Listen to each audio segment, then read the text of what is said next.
masyakon terutama ya untuk sebagai ya mungkin ketua kelas kali ya bahasanya ya ketua kelas di LO dan LA ini bisa pada akhirnya mencoba untuk menjadi apa ya penengah, dibilang penengah ya bisa juga sih ya dibilang penengah. Artinya tetap membawa kelas kita, alhamdulillah bisa kemarin UTS-nya lancar. Walaupun memang apa ya ada hal yang memang riak-riak lah yang terjadi ya, riak-riak yang terjadi. Mungkin untuk sebagian orang tahu ceritanya, tapi mungkin sebagian yang lainnya tidak tahu. Memang alhamdulillah kemarin sudah selesai riak-riak tersebut dan saya harapkan pertemanan di antara kalian tetap terjaga dengan baik ya, insya Allah sampai akhir studi kalian. Itu yang pertama. Yang kedua, dalam nanti ya, dalam penyusunan LO atau ketika kita diminta oleh pihak-pihak tertentu untuk membuat sebuah legal opini atau pandangan hukum atau pendapat hukum, pada akhirnya kita harus tetap memperhatikan terkait dengan etika, ya, etika penulisan. Dan memang pada akhirnya yang menentukan LO itu murah, LO itu mahal dan lain sebagainya. Ini pengalaman pribadi saya ya.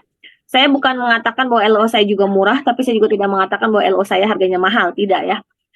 Cuman saya pengalaman pribadi, ketika kejujuran kita utamakan, ya, kemudian hasil pemikiran sendiri itu menjadi apa ya nilai jual kita. Nah ya, nilai jual ke klien kita atau ke pihak tertentu yang meminta kita untuk memberikan pandangan hukumnya, atau pihak mana saja yang meminta kita sebagai seorang ahli untuk atau sebagai seorang ahli dalam memberikan pandangan hukum terkait dengan isu-isu tertentu gitu ya. Pada akhirnya ketika kejujuran, keterbukaan, kemudian etika dalam menyusun LO itu diutamakan, itulah pada akhirnya saya merasakan nilai jual kita akan semakin tinggi di mata klien-klien yang membutuhkan pandangan-pandangan atau pendapat-pendapat hukum kita, gitu ya. Bahkan saya merasakan ketika kita benar-benar mampu independen dalam memberikan pandangan hukum, tidak terintervensi oleh pihak-pihak tertentu. Satu, kedua, tidak plagiat,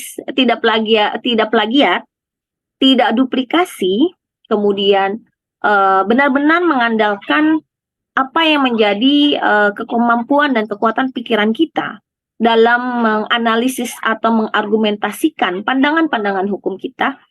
Itulah yang membuat saya pribadi di mata klien, di mata orang-orang yang meminta pandangan hukum saya tuh dihormati dan dihargai gitu ya.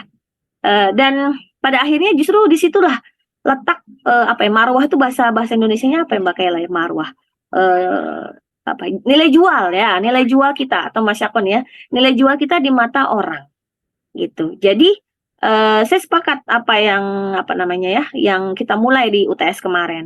Kita belajar bagaimana kita berdedikasi dengan dan kita menghargai apa yang menjadi kemampuan diri kita. Nah, begitu teman-teman. Ya. Mulailah dari sekarang kalian mengukur kemampuan diri kita sampai mana. Kalau ternyata kemampuan kalian baru sampai di level angka 5 misalnya, maka kalian harus upgrade. Gitu ya. Kalau kemampuannya masih di level 3 atau di angka 3, kalian harus upgrade. Ya, kalau ternyata kalian kemampuannya sudah alhamdulillah di level 7 atau 8, kalian harus upgrade sampai dengan angka 10 misalnya, kalau memang range-nya 1 sampai 10. Dan pada akhirnya nanti klien-klien kita nanti ya, kalau saatnya kalian minta pandangan hukumnya, itu juga tidak akan sungkan-sungkan menghargai LO yang kita buat, gitu. Ada yang pada akhirnya selevel Prof. Erman saja ya teman-teman, kalau teman-teman tahu, untuk LO-nya itu dihargai sampai dengan angka 200 sampai 300 juta. Ketika beliau memberikan pandangan hukumnya terkait dengan kasus-kasus tertentu.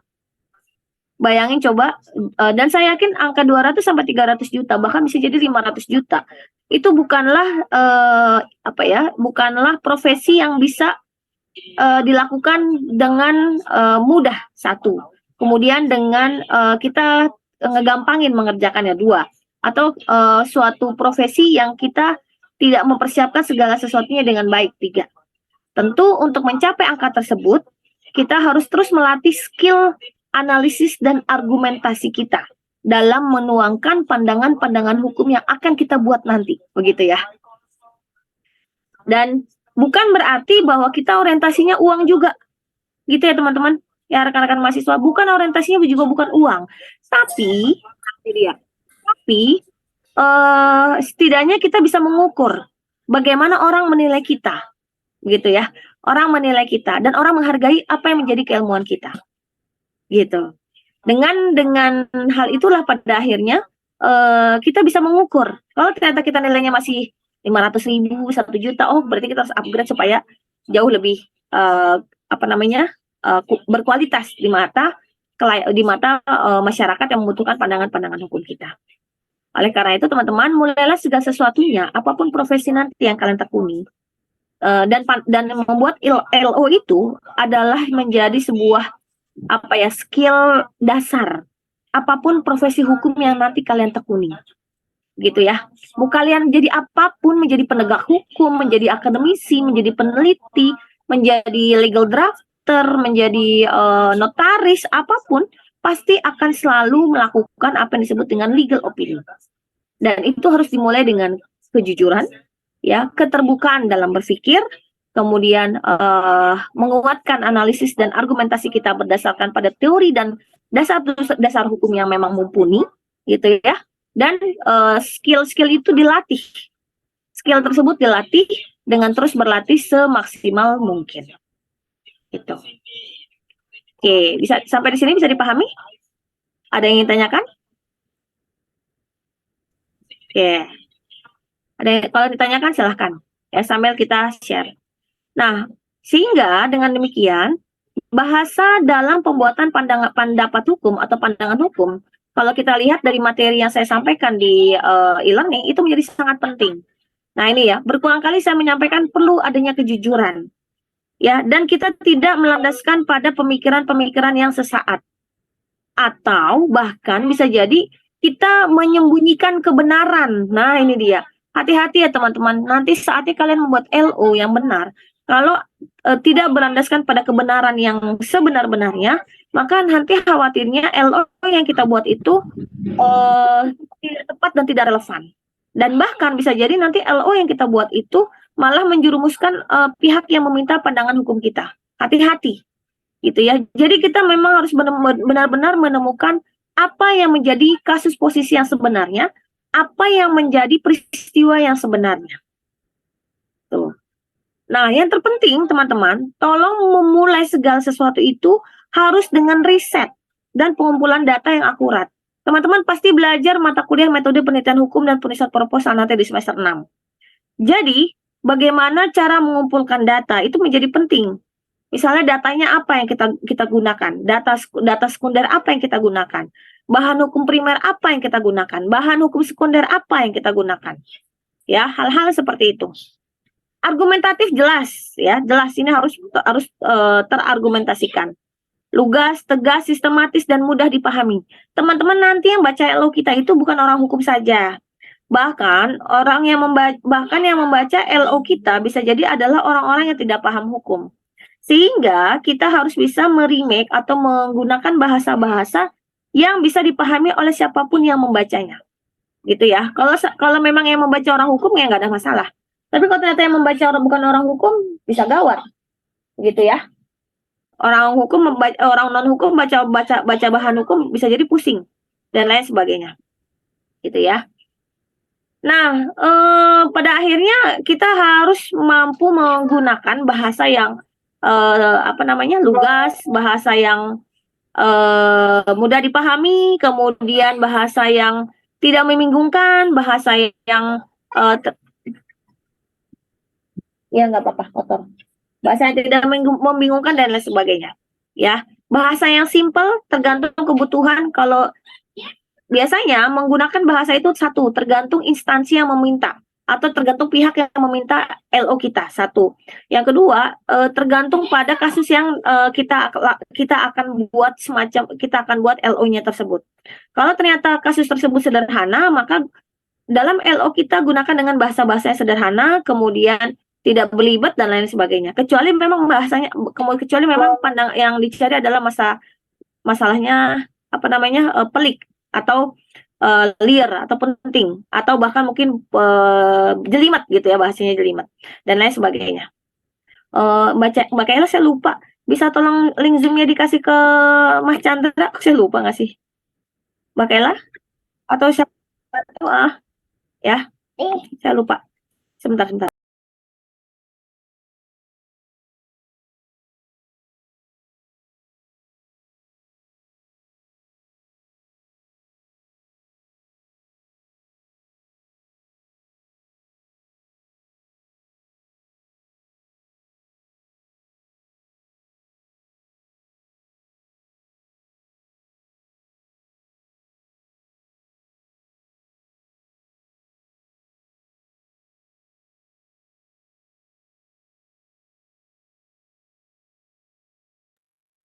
Oke, selanjutnya, nah ini dia. Teman-teman, kalau nanti membuat LO itu, kita biasanya juga harus mengumpulkan fakta-fakta, ya kan tadi saya sampaikan. Terkadang ketika kita menemukan atau mencari fakta yang sebenarnya, kita memerlukan wawancara. Kita perlu bertemu dengan orang, kemudian bertanya, bahkan mungkin melakukan observasi, ya, atau wawancara yang sangat mendalam. Sehingga kita akan menggunakan bahasa yang harus menyesuaikan dengan siapa kita berbicara, begitu ya. Misalnya pemohon kita berasal dari instansi pemerintah, berarti otomatis bahasa yang digunakan adalah bahasa-bahasa yang resmi. Misalnya yang memohon untuk dibuatkan LO adalah dari penegak hukum, maka kita harus menggunakan bahasa-bahasa yang mungkin ada bahasa-bahasa hukum yang agak jelimet, misalnya begitu. Kita mungkin akan diminta pandangan hukumnya terkait dengan korporasi, ya, perusahaan, terkait dengan penanaman modal, maka kita berbicara dengan bahasa yang bisnis, misalnya begitu, dan lain sebagainya. Jadi sekali lagi kita menggunakan bahasa itu tergantung dengan siapa kita berbicara, ya, sehingga nanti kita akan benar-benar menemukan apa yang menjadi fakta hukum yang sebenarnya, begitu ya. Kemudian kita juga harus pahami bagaimana posisi peraturan perundang-undangan, ya, peraturan perundang-undangan, kemudian jurisprudensi, teori hukum, dan pandangan para ahli. Kita harus, ya Allah, mohon maaf ini ya. Kita harus mampu menilai. Sebentar ya, ini aduh sih. Dede jangan pakai itu tuh, jangan pakai HP kalau bisa. Jangan berisik ya. Kasihan kakak-kakak tuh. Kakak-kakak mau belajar. Ya. Nah, ini teman-teman, jangan sampai nanti salah dalam menggunakan dasar hukum. Ya, jangan salah menggunakan dasar hukum. Kemudian, iya suara. Bisa ada suaranya. Tuh. Jangan salah menggunakan peraturan perundang-undangan. Ya, jangan salah menggunakan dasar hukum yang seharusnya digunakan. Ingat ya teman-teman ya, lex specialis derogat lex generali, lex superior derogat lex inferiori, lex posterior derogat lex priori. Ya, 3 azas itu menjadi sangat penting dipahami ketika teman-teman memutuskan dasar hukum apa yang digunakan dalam rangka menjawab permasalahan hukum yang dihadapkan kepada kita untuk dibuat LO-nya. Begitu ya. Sekali teman-teman salah dalam menggunakan dasar hukum, saya bisa pastikan bahwa LO itu menjadi tidak tepat dan menjadi tidak relevan. Ya, saya ulangi lagi, kalau teman-teman tidak menggunakan peraturan perundang-undangan yang tepat, maka saya bisa pastikan teman-teman LO-nya pasti salah, tidak tepat dan tidak relevan. Begitu ya. Kemudian ini jangan lupa ya, kemarin sudah ada kegunaan bahasa dalam tahapan legal opini dianalisis. Jadi bahasa itu akan selalu hadir dalam setiap tahapan kita membuat LO. Ketika kita menyusun fakta-fakta hukum, ketika menyusun kasus posisi, ketika kita mengidentifikasi dasar hukum, dan sampai pada akhirnya kita melakukan analisis hukum. Analisis hukum itu pada akhirnya kita harus menggunakan bahasa-bahasa yang argumentatif, kemudian kemudian disandingkan dengan teori-teori yang ada, konsep-konsep yang ada, pandangan-pandangan para ahli yang ada, kemudian jurisprudensi yang ada, dan lain sebagainya. Dan tentu ketika kita memberikan kesimpulan, maka berikanlah kesimpulan yang tepat dan relevan hasil analisis dari yang kita lakukan dalam LO yang kita buat. Oke, sampai sini saya stop share dulu. Ada yang ingin ditanyakan teman-teman? Bisa dipahami? Oke, jadi mulailah belajar dalam bahasa. Begitu ya. Jangan sampai kita, misalnya saya nih, ya saya contohkan. Saya ini orang Depok, kadang tuh dalam bahasa saya tuh seringnya tuh menggunakan bahasa-bahasa Depok misalnya. Tadi saya sampaikan misalnya jelimet, saya ngomong begitu ya. Kemudian saya ngomong apalagi gaul mungkin, atau bahasa-bahasa gaul. Nah, hal bahasa-bahasa seperti itu usahakan jangan dimasukkan dalam LO yang kita buat begitu ya. Satu. Kemudian bedakan antara bahasa lisan dan bahasa tulisan. Saya ulangi, bedakan bahasa lisan dengan bahasa tulisan. Misalnya bahasa lisan. Mas Yakon, saya tanya nih sama Mas Yakon misalnya. Mas Yakon sudah makan, itu kan bahasa tulisan. Kemudian bahasa lisan yang kita tuliskan. Misalnya Mas Yakon sudah makan. Padahal kalau bahasa tulisannya menjadi apakah Mas Yakon sudah makan? Nah, begitu ya. Gunakan bahasa tulisan, bukan bahasa lisan. Contoh lain yang sering saya temukan. Contoh lain yang saya temukan. Misalnya menggunakan kata-kata ini, apa? Kalau misalnya, nah gitu, ya. Jadi kalau misalnya, nah, jadi dalam tulisan itu tulisannya adalah kalau misalnya, janganlah. Itu kan omongan mungkin bisa ya, kalau misalnya. Tapi ketika dituliskan dalam bahasa LO sebaiknya jangan. Kemudian menggunakan kata istilah apa ya? Bisa, sebaiknya dapat. Nah, hal-hal seperti itu. Sekali lagi teman-teman, semua itu adalah belajar. Ya, belajar dan berlatih terus-menerus. Ya, berlatih terus-menerus. Jangan sampai kita tidak melatih cara bahasa tulisan kita, dan kita tidak melatih cara bahasa kita berbicara sebagai orang hukum di kemudian hari. Oke. Materi selanjutnya, ini sifatnya adalah penekanan dari sistematika LO yang akan kita buat. Ya, ada yang bilang IREH, ada yang bilang FIRAC, Fact, Issue, Rule, Analysis, and Conclusion. Ya, jadi nanti dalam penyusunan LO buatlah dengan sistematika seperti ini. Ya, fact, true, fakta. Nah, perlu di-note, bedakan antara fakta biasa dengan fakta hukum. Fakta biasa, Mas Yakon makan, itu fakta biasa. Fakta hukum, Mas Yakon makan kemudian muntah-muntah masuk rumah sakit, nauzubillah min dzalik. Jangan sampai ya, ini contoh doang ya, contoh aja ya, jangan sampai kejadian begitu ya. Gitu ya. Kemudian padahal mungkin ada kejadian apa gitu ya maksudnya. Fakta hukum, nih perbuatan pencurian, pemerkosaan, kelalaian dan lain-lain ya.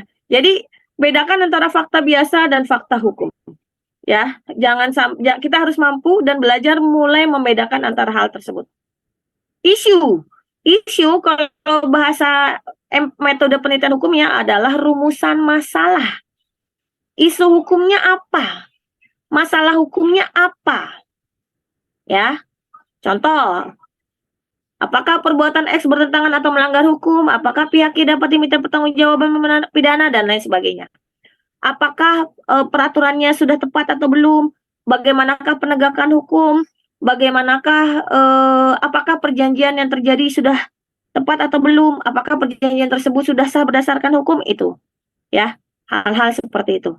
Jadi isu atau rumusan masalah akan selalu dimulai atau akan selalu dengan menggunakan kalimat tanya. Ya, kalimat tanya. Isu itu harus selalu dengan kalimat tanya biasanya. Ya, pertanyaan yang sehingga akhirnya hal tersebut harus dijawab dalam argumentasi atau analisis yang kita lakukan. Gitu ya teman-teman ya. Rule, nah ini dia yang tadi saya bilang, dasar hukum. Jangan sampai salah. Ini dia, tuh ya. Ini tadi saya sampaikan. Jangan sampai salah. Gunakan dasar hukum mulai dari yang tertinggi sampai yang terendah. Gunakan teori hukum dari yang paling valid sampai yang absurd. Gunakan pendapat ahli yang paling keren sampai yang paling tidak keren. Gitu ya. Dan gunakan dasar hukum yang paling yang menyesuaikan dengan asas-asas ini. Begitu ya. Jangan disepelekan, jangan dikecualikan. Gitu ya. Dan yang terpenting adalah kita mampu melihatnya secara analisis. Kita harus melihat pada aspek yuridis, aspek filosofis, dan aspek sosiologis. Gitu ya. Kita harus melihat dari segi filosofisnya seperti apa, dikaitkan dengan teori-teori dan konsep yang ada. Kemudian aspek yuridisnya bagaimana, dari segi dasar hukumnya dari zaman dulu sampai dengan zaman sekarang. Kemudian aspek sosiologisnya di mata masyarakat seperti apa, misalnya begini. Kita melihat bagaimana kekerasan dalam rumah tangga di mana perempuan dan anak sebagai korban. Maka kita harus melihat bagaimana pandangan masyarakat terhadap KDRT di mana perempuan dan anak sebagai korban. Apa yang menjadi landasan atau menjadi alasan ketika laki-laki lebih dominan menjadi pelaku dibandingkan sebagai korban. Kenapa perempuan dan anak sering menjadi korban dalam kekerasan dalam rumah tangga dan lain sebagainya. Begitu ya. Hal-hal seperti itu. Itu harus mulai dijawab ya. Dan kita harus menjawab rumusan masalah yang ditetapkan. Ini sama halnya dengan kalian nanti membuat skripsi. Jadi selalu dimulai dengan kita menentukan rumusan masalah dan kemudian bab-bab yang ada dalam skripsi adalah dalam rangka menjawab rumusan masalah yang kita kemukakan. Kembangkan kemungkinan argumentasi lain yang bertolak belakang dan cari solusinya. Orang hukum itu untuk mencari solusi ya, teman-teman. Orang hukum bukan untuk menambah ribet masalah hukum, tidak. Tapi orang hukum dalam rangka mencari solusi konkret atas permasalahan hukum yang ada. Contoh, masyarakat tidak taat hukum terkait dengan menggunakan helm. Maka gimana caranya supaya masyarakat itu sadar hukum menggunakan helm tanpa harus ada ancaman. Kalau tidak menggunakan helm, maka harus didenda, misalnya begitu. Contoh, masyarakat Indonesia tidak sadar hukum ketika lampu merah tapi ternyata tetap jalan. Berarti solusinya adalah gimana caranya supaya masyarakat Indonesia taat hukum, sadar hukum bahwa lampu merah itu harus berhenti. Dan begitu selanjutnya. Gitu ya. Konklusi, jawaban adalah kesimpulan yang diperoleh dari hasil analisis. Ya, conclusion. Pada hakikatnya ini adalah jawaban atas pertanyaan. Jika menguraikan aturan hukum dengan benar, memaknai dengan benar, dan menganalisis dengan prosedur logika yang benar, maka kesimpulan yang ditarik adalah benar. Teman-teman tidak mungkin kesimpulannya itu, gimana ya bahasanya? Kalau ternyata analisis yang kita lakukan itu tidak tepat, biasanya kesimpulan yang diambil pun juga kurang tepat. Jadi, untuk menghasilkan kesimpulan yang terbaik, maka mulailah menyusun LO atau menyusun analisis kita dengan baik dan benar pula. Gitu ya. Jangan sampai tidak benar lagi. Oke. Sampai sini, ada yang ingin tanyakan? Teman-teman? Bisa dipahami? Nah, saran saya, ini saya lupa, apakah saya sudah pernah menyampaikan atau belum? Teman-teman silakan mulai belajar untuk membaca putusan pengadilan. Ya, saya menemukan banyak fakta, ya banyak fakta dan banyak kasus mahasiswa ketika skripsi tidak bisa membaca putusan pengadilan. Saya yakin kalian sudah belajar di mata kuliah hukum acara perdata, hukum acara pidana, praktek pidana, moot court, ya dan lain sebagainya. Di situ saya harapkan dosennya sudah memberikan arahan bagaimana cara membaca putusan pengadilan. Susunannya seperti apa, kemudian sebuah putusan pengadilan itu terdiri dari apa saja unsur-unsurnya dan lain sebagainya. Ya, kenapa saya sarankan demikian? Karena memahami putusan pengadilan adalah cara sederhana kita untuk belajar menyusun LO yang tepat dan benar. Nah, begitu. Ya, jadi kalau kalian ingin mumpuni dalam profesi hukum kalian, apapun itu, ya, apapun itu, mulailah belajar dari membaca putusan pengadilan. Misalnya, Mas Syakon tertarik dengan apa, Mas Syakon? Kaitannya dengan investasi misalnya, atau kaitannya jangan susah-susah deh investasi. Misalnya kepailitan, ya, maka Mas Syakon coba menemukan putusan-putusan kepailitan dari tahun 2020 sampai 2023. Kebetulan pas masa pandemi, kasus kepailitan pasti sangat-sangat banyak, ya. Nah, dari tahun 2020 sampai dengan 2023, misalnya ada 1000 putusan pailitan. Perusahaan yang dinyatakan pailit. Dari 1000, ternyata yang membuat Mas Syakon tergelitik untuk dijadikan sebuah analisis adalah sekitar ya 100 lah. Dari 100 yang ternyata kontroversi itu mungkin cuma 30, 20, 30. Nah, dari yang 20-30 ternyata yang benar-benar update banget sampai jreng di media itu sekitar 5 misalnya. Kemudian Mas Syakon melakukan analisis dari 5 putusan tersebut. Nah, cara belajar menyusun LO yang mudah, yang ini pengalaman saya pribadi ya, yang mudah adalah ketika teman-teman mampu melakukan inventarisir dan analisis terhadap putusan-putusan pengadilan yang ada. Gitu. Ya, silahkan nanti mulai belajar saja. Saya tidak mewajibkan teman-teman apakah harus baca putusan pengadilan atau segala macam. Nanti saya akan diskusikan dulu Mas Ari. Mulai dari mana dalam menyusun LO yang benar, yang baik dan benar. Tapi saran saya mulai dari sekarang coba untuk iseng-iseng aja browsing di webnya MA, ya, browsing di webnya MA untuk melihat kira-kira putusan pengadilan itu kayak gimana sih gitu ya bahasanya ya, yang bisa memang apa namanya, membuat kita tergelitik, begitu. Oke, sampai sini ada yang ingin tanyakan?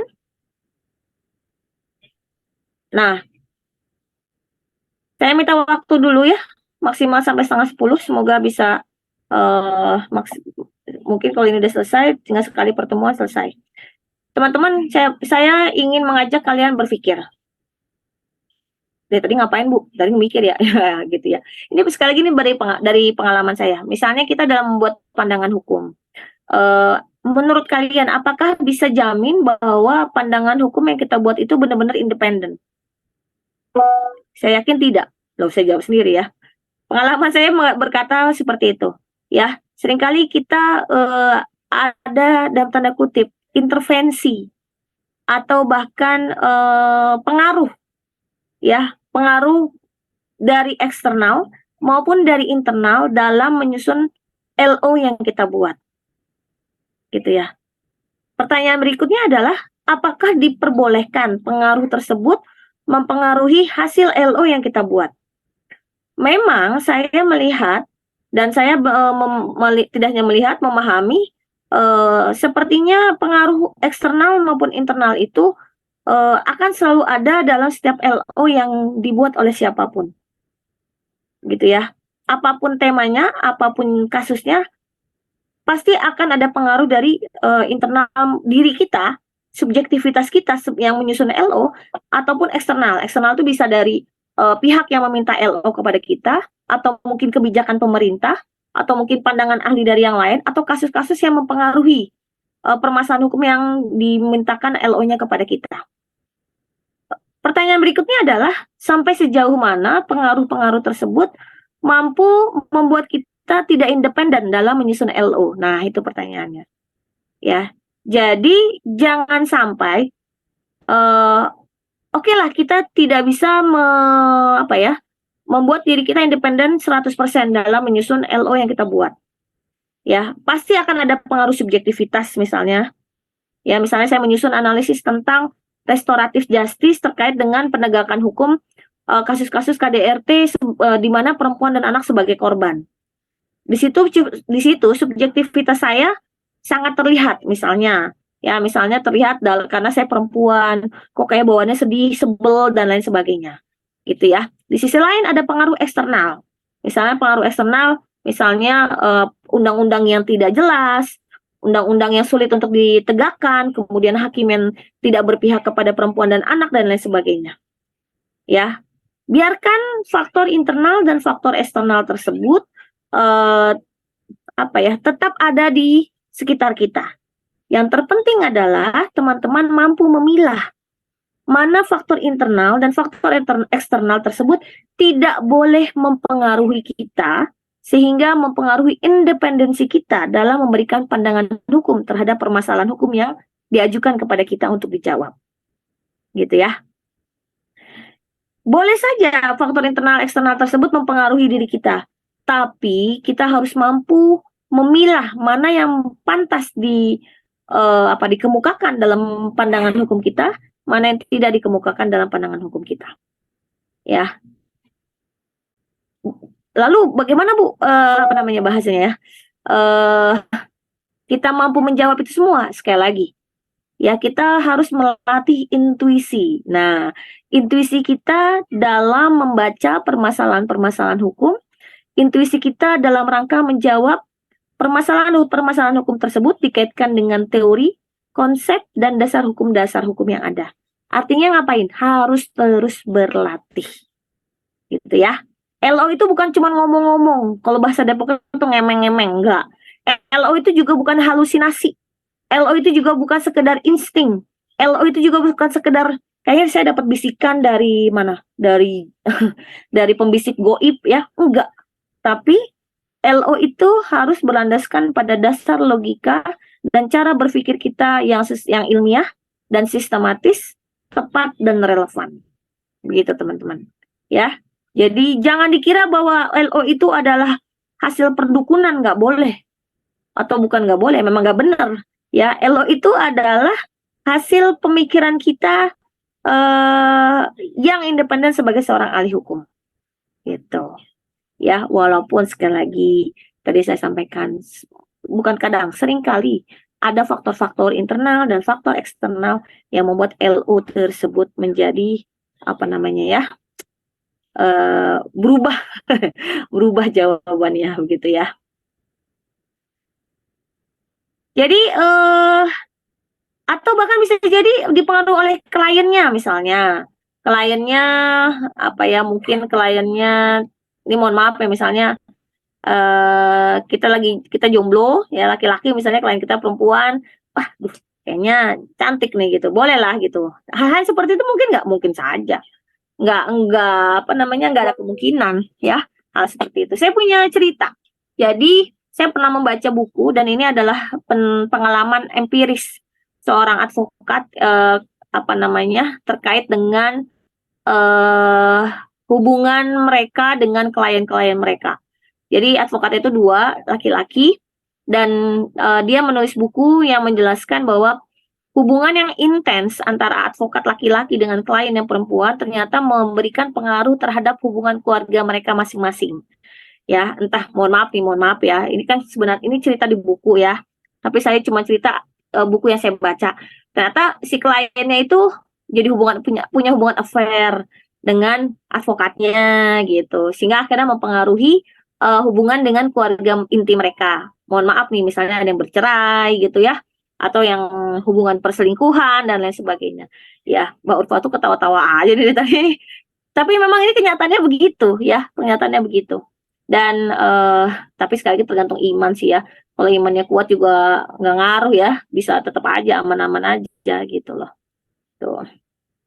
Oke, jadi apalagi tadi ya, faktor-faktor yang mempengaruhi dalam kita membuat pandangan hukum, gitu ya. Atau bahkan bisa jadi kebijakan politik dari negara. Misalnya kita dibuat LO, apakah investasi di Indonesia itu menguntungkan atau tidak dalam kurun waktu 30 tahun ke depan. Misalnya, nauzubillah min dzalik, ini misalnya kebetulan di Indonesia atau di negara tertentu lah ada konflik politik yang tidak berkesudahan selama 10 tahun terakhir, kemudian dipengaruhi dengan kudeta yang terus-menerus, pada akhirnya kan membuat investor-investor asing tuh males atau enggan masuk ke sebuah negara, misalnya begitu. Walaupun pada akhirnya sebenarnya kebutuhan negara tersebut untuk investor asing agar membuka lapangan pekerjaan sebenarnya butuh banyak dan lain sebagainya. Jadi faktor eksternal itu bisa banyak ya teman-teman dalam mempengaruhi kita dalam membuat sebuah pandangan hukum.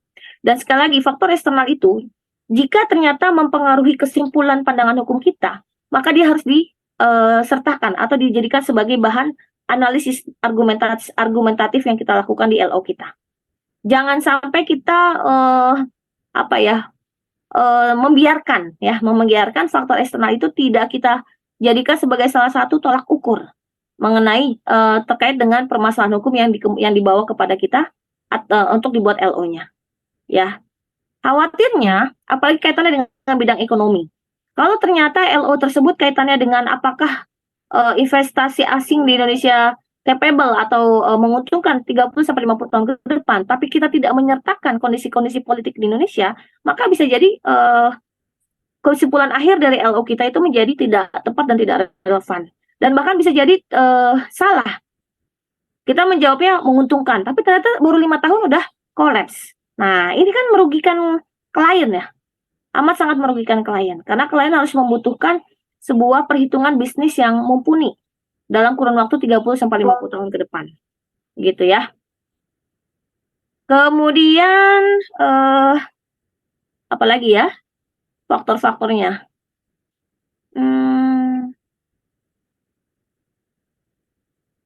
Kayaknya itu ya. Internal, eksternal.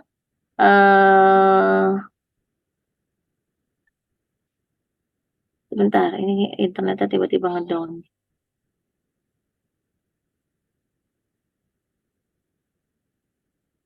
Nah, oke.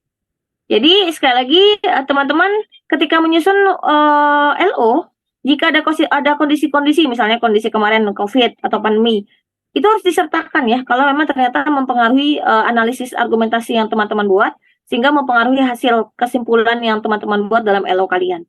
Jadi sekali lagi jangan mengkerdilkan bahasa gitu ya. Jangan mengkerdilkan isu-isu atau fakta-fakta yang ternyata mempengaruhi kita dalam menyusun LO. Begitu.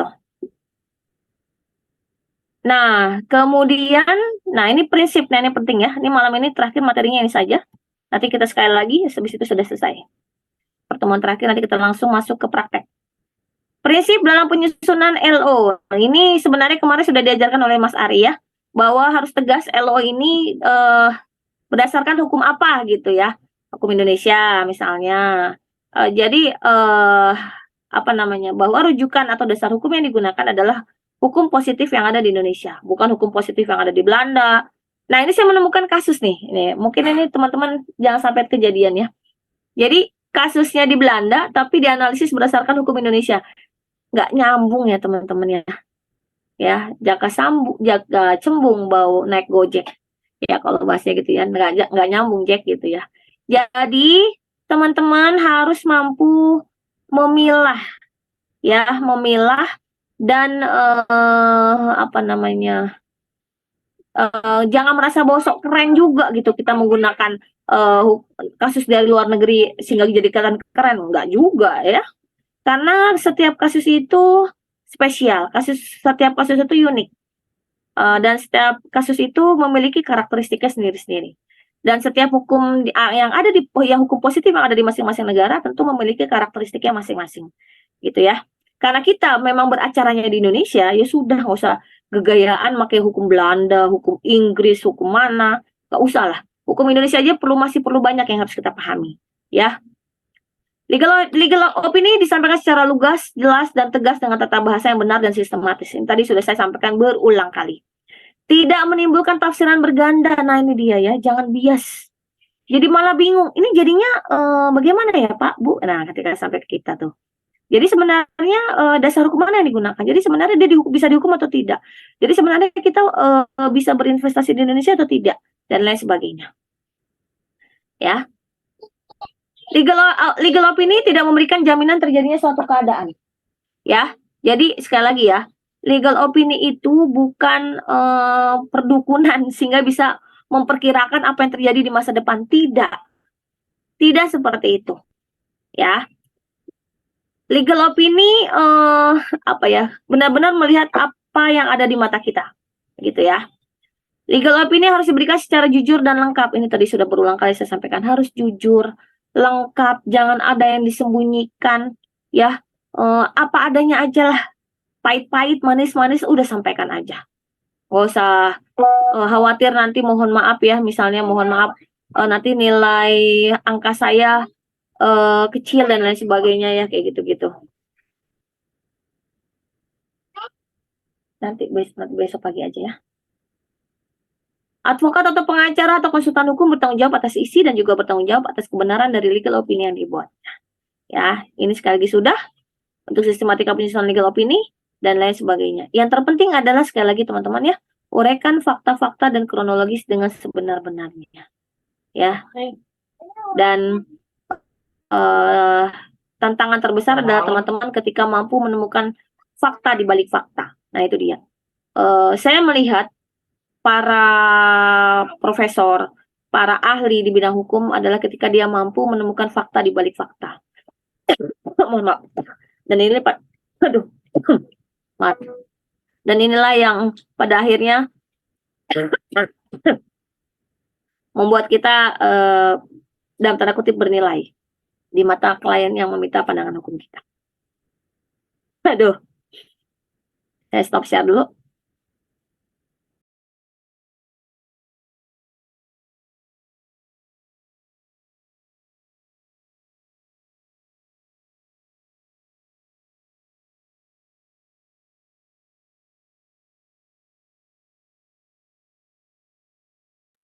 Mohon maaf ya, ini tadi ngomong aja. Oke, cukup dari saya malam ini teman-teman. Ya, semoga nanti kalau memang Mas Ari bisa sekali lagi untuk bisa mulai untuk praktek di minggu depan. Nanti saya akan tanyakan. Kalau tidak bisa berarti 1 kali lagi teori, setelah itu kita praktek. Ya, praktek benar tentang cara membuat LO yang baik dan benar. Dan ini ini dia. Teman-teman untuk melihat bagaimana membuat kasus posisi yang baik, bagaimana merumuskan kronologis yang baik, banyak-banyak baca putusan. Nah, itu dia. Di putusan di bagian awal itu kan ada kronologis kasus, ya. Ada fakta-fakta hukum yang disajikan dalam putusan pengadilan. Nah, teman-teman belajar bagaimana cara menyusunnya, dengan kata-katanya seperti apa, bahwa pada jam sekian, pukul sekian, detik sekian, di wilayah hukum sekian, di wilayah hukum apa telah terjadi, misalnya begitu ya.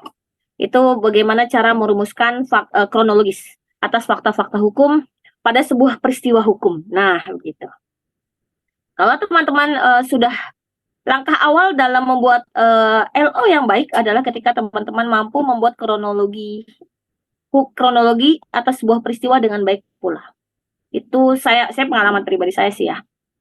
Dan ketika mampu menyusun sebuah kronologi atas sebuah kasus yang tepat, maka itu menjadi langkah awal ketika memudahkan teman-teman dalam menyusun LO. Begitu. Ya, apapun kebutuhannya, dan apapun masalah hukumnya. Sebentar ya, minum dulu. Oke, dari saya itu ada yang ingin tanyakan? Tidak ada? Alhamdulillah. Kalau tidak ada, semoga diskusi kita malam ini bermanfaat. Apa yang saya sampaikan bisa bermanfaat. Sekali lagi nanti kita akan kuatkan dalam praktek. Ya, insya Allah semoga dalam waktu dekat bisa segera direalisir. Terima kasih untuk teman-teman yang sudah menemani malam ini. Selamat beristirahat. Mohon maaf atas segala kekurangan. Kita tutup sama-sama dengan baca hamdalah. Alhamdulillahirrabbilalamin. Wabillahi taufiq wal hidayah. Wassalamualaikum warahmatullahi wabarakatuh. Waalaikumsalam warahmatullahi wabarakatuh. Terima kasih, Bu. Ya. Saya end meeting dulu.